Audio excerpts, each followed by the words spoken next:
Əsas bu cinsi zəifliyi olan yaşı 40-50-ni keçmiş insanlardır.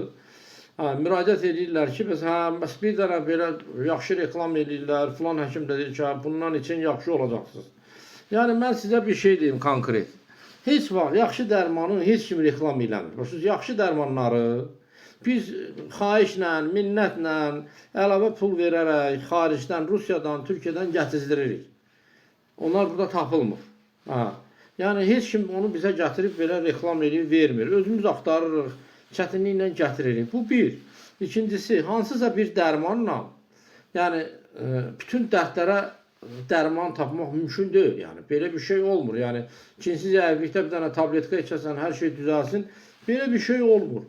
Və bir şey də deyim, bütün olan təbii dərmanlar, kimyəvi dərmanlar, bütün bunlar hamısı müvəqqətidir. Yəni biləsiniz, heç kim gözləməsin ki, mən məsələn xaricdən bir bahalı dərman gətirdirəm, təbiidir, içəcəm, hər şey ömürlük yaxşı olacaq. Elə bir şey olmur yəni. Həyatda elə bir şey olmur, ancaq nağıllarda və reklamlarda olur. Həyatdasa, yəni cinsi funksiyanı saxlamaq üçün, kişiliyi saxlamaq üçün gərək özünə baxasan. Söhbət əlbəttə yaşlı nəsildən gedir. Cavanlara da aiddir. Bu dəqiqə cavanlar da çox müraciət edirlər, hamısı cinsi zəifliklə. Cavanlarda bunun səbəbi bir başqadır. Yaşlı nəsildə bir başqadır. Ona görə o səbəbləri araşdırıb, ona qarşı tədbirlər görmək lazımdır. Cavanlarda əsasən nə ilə bağlı olur cinsi zəiflik?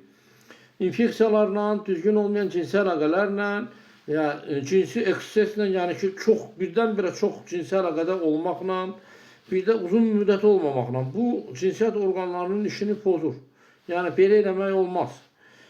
Yaşlı nəsildə nə ilə bağlıdır? Yaşlı nəsildə şirniyyata meyillik, oturaq həyata meyillik, sonra əsəb gərginliyi, təzyiqə görə içilən dərmanlar, mən bu arada demişəm, yəni təzyiqə görə içilən dərmanlar da, təzyiq özü də, arterial təzyiqdən söhbət gedir. Hər ikisi cinsi zəiflik yaradır. Ona görə çalışın ki, arterial təzyiqiniz varsa, onu düzgün şəkildə, yəni dərmanla belə saxlamaqla yox, kökünü tapıb onu düzgün şəkildə təbii üsullarla müalicə edib aradan qaldırasınız. Nəyə görə təzyiqə